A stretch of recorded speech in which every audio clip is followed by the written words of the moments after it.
visit our sponsor, Point Zero Energy, right now. Solar backup you can count on. Check out their off-grid portable solar generators and complete do-it-yourself solar panel kits. The HomeGrid 5000 HD provides heavy-duty, portable power to back up your entire home in the event of an emergency or blackout. Ideal for running several large appliances at once, such as refrigerators, freezers, high-surge appliances, and cooktops. Hard-hitting with 5,000 continuous watts and 20,000 surge watts of clean, pure sine wave power. For limited time only, get a free EMP back with the purchase of any midsize or heavy-duty portable solar generator. Built for a variety of emergency situations, the HomeGrid 5000 HD is small enough to make it easily portable for quick evacuation, yet can be expandable and tied into an existing solar array and battery bank, giving you complete off-grid power when you need it most. Visit Point Zero Energy today at pointzeroenergy.com. Click the link below right now. Hey everybody, I'm Christopher Green, and you're tuning into AMTV, Alternative Media Television. It is Wednesday, January 27, 2016, and I'm pissed today. I'm pissed. So hopefully the audio and everything looks good and lighting's set up correctly, because we kind of haphazardly threw everything together, because I'm viscerally angry. And I'm going to try to keep my cool, because I think it's important to present this in a well-mannered light, to do the deceased justice. In the case of Lavoy Finicum, if I'm pronouncing his name correctly, I hope I'm not butchering it. And this Oregon showdown standoff. You see, the mainstream media, CNN, has successfully painted people like Ammon Bundy and the Hammond family and those protesters in Burns, Oregon, as terrorists, as what the quote-unquote mainstream media calls militants. They've actually lumped people like Ammon Bundy, his brother, who was also shot, Lavoy, if I'm saying his name correctly, Finicum, again, I apologize if I'm butchering it, who just died, as militant terrorists. Because this is how the mainstream media frames it. So there was a showdown, a standoff, shots were fired. There's conflicting reports whether or not Lavoy had fired first or he had stood down, even though there's reports saying, coming from Ammon's brother, who's, I believe, a few years older, that he did stand down before being shot, and then he witnessed him being shot. Because, look, again, we know we can trust the federal government, right? The federal government never lies to us. The president never lies to us. And his rulers, the oligarchs that own him, would never lie to us, the little people, right? Just like people like the Bundy family and the Cliven Bundy ranch standoff that we saw a few years ago in Nevada has led to the Hammond family standoff in Burns, Oregon, at this refuge, where men and women have organized peacefully with guns to basically actively, peacefully protest this government overreach. Now, the mainstream media here in the United States probably thinks and probably would have thought that James Madison, Thomas Jefferson, and George Washington were quote-unquote militants, that they were terrorists. Now, look, there's a number of levels here, okay? I'm sure that the protesting camp in Burns, Oregon had been infiltrated by a few bad apples. I'm sure that that is not just possible, but it happened. There's probably people among that group that aren't representative of the peaceful protest and or movement. But what really pisses me off about this, what angers me viscerally, that honestly upsets me, I was upset here driving to the studio today, emotional about it, is how the mainstream media has successfully filled this narrative and painted this narrative that these people are terrorists and not patriots.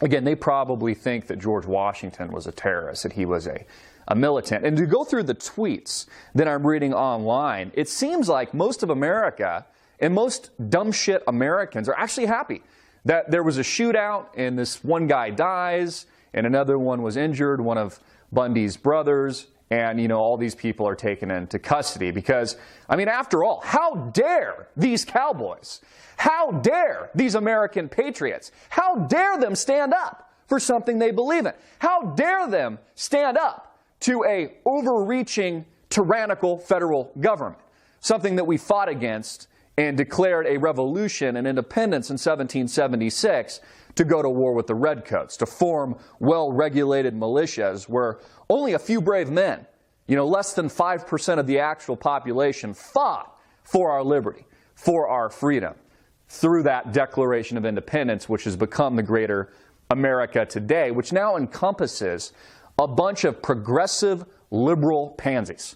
I mean, let's be honest, folks. A bunch of progressive, liberal, social media engaged pansies that do nothing and actually believe the mainstream media narrative that these are the terrorists. So what does this highlight? And this is also why I'm angry, because I think there could have been a better job done with this protest and how it was organized and some of the tactics that were implemented from a high level. You know, I always ask myself, what would Edward Bernays do? You know, kind of the father, mastermind of propaganda. How would he organize a very public protest, as was the case here in Burns, where this is still continuing today? There's still people at the refuge. You know, he's famous for organizing public protest events. There was this one story I remember reading where he basically had African Americans attend a show that they had to sit in like separate rows or a different part of the theater, had them all attend and eat beans before the show and then flagellate and basically fart through the entire show to basically piss off the elites that were there, but to do it in a way that was reprehensible, I guess is the word, but was highly effective.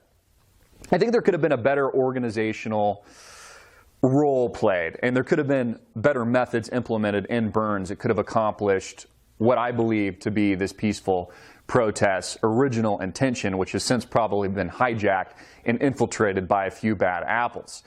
But what this highlights to me, and what this should highlight to America, is that you have people like the Bundys, for example, in the Cliven-Bundy Ranch standoff in Nevada, this gross government overreach of federal land and this war against the BLM, the Bureau of Land Management. And you have people like the Hammond family that will go to prison, who have already served a term and will now go to prison for 5 years more for basically protesting this federal overreach and land grab. And then you'll have politicians that commit far worse crimes.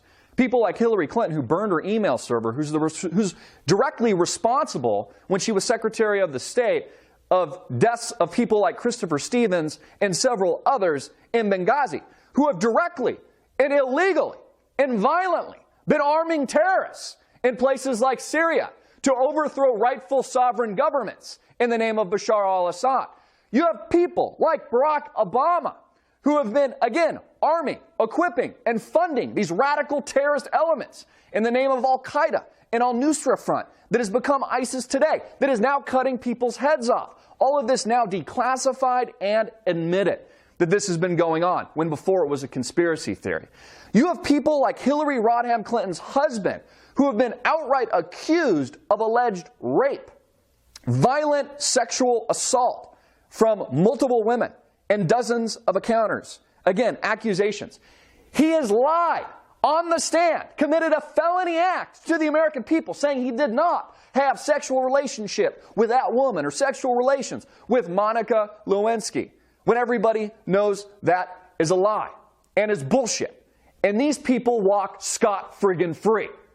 While people like the Bundys and the Hammond family are made examples of. They're treated like terrorists. This criminal, elitist, mainstream media paints the picture that these guys are militants. These American patriot cowboys. And it saddens me at the core. Again, these few men and few women protesting these egregious acts by the federal government are, in my opinion, American patriots. They are heroes. They are, and they make up that less than 5% of the population that honestly have some serious balls and serious ovaries, willing to stand up. Just like those men stood up, formed well-regulated militias in 1776, declared our independence, and shot at those redcoats. Yet Americans forget that. They cross out the well-regulated militia in the Second Amendment. These progressive, whiny, pansy, liberal bitches is what they are. And it angers me to the core. And why I'm really pissed off is because the mainstream media has won in this case. They've won. They've successfully painted and filled this vacuum that has made the agenda, that has made these people an example, and really hasn't accomplished anything positive. I'd like you to understand the moral of this story. I want to understand the moral of this story. I want to personally take something positive from it. And again, to me, it only showcases the double standard. It highlights specifically with a giant spotlight. I talk about this all the time. The criminal acts that our leadership, these elitists in Washington, these bankster assholes responsible for trillion-dollar bailouts, walk scot-free at the tippy top of this country. While people like the Hammond family and the Bundy family and others protesting, which up to this point has been peaceful, are martyred, are destroyed, are manhandled, are painted as militants and terrorists by this propaganda machine engaged in this propaganda war, courtesy of companies like CNN, Fox, MSNBC, and all of these other organizations owned by oligarchs here in the United States of America. They're winning. They've won in this case. We as Americans can't continue to allow good, rightful men, women, God-fearing, some not God-fearing, men and women to be sacrificed like this on a regular basis.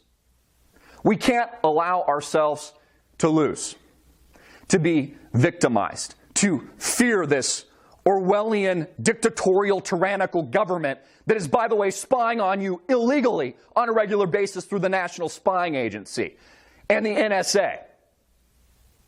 They're winning, we're losing. They're winning, I'm losing. They're winning, you're losing. Your family's losing. Your children is losing.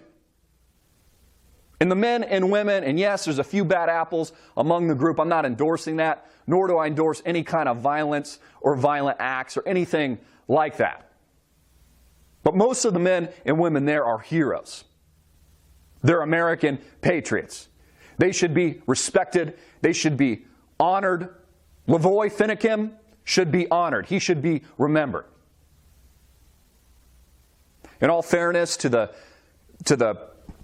federal agents, big picture, if I'm taking an objective look, maybe we could argue they did a good job, that it wasn't more of a bloodbath, that only one person was killed and we're not discounting that one life lost and then there was another, injury. Maybe this is the best outcome we could have hoped to expect. I don't know.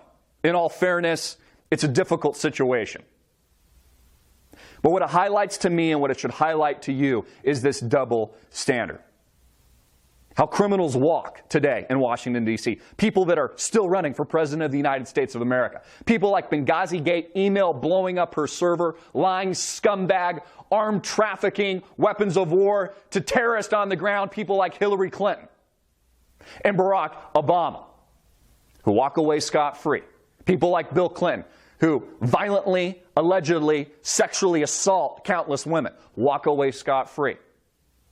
Speak in front of large crowds, receive $100,000 speaking fees. The American people endorse that. They're cool with that. They're cool with multi-trillion-dollar bank bailouts. They're cool with all that.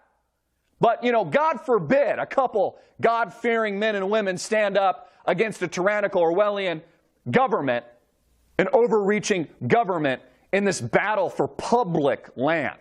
Again, the federal government has no business owning 99% of all land here in America. I mean, whatever happened to states' rights or the rights of the little guy in America? Well, I'll tell you what's happened to them. They're gone. They no longer exist. The Ammon Bundys, the Cliven Bundys, the Hammond family, these other patriots, they're the only ones left. They're the last men and women standing. I think we need to learn something from these events that have transpired. I think we need to understand the bigger picture.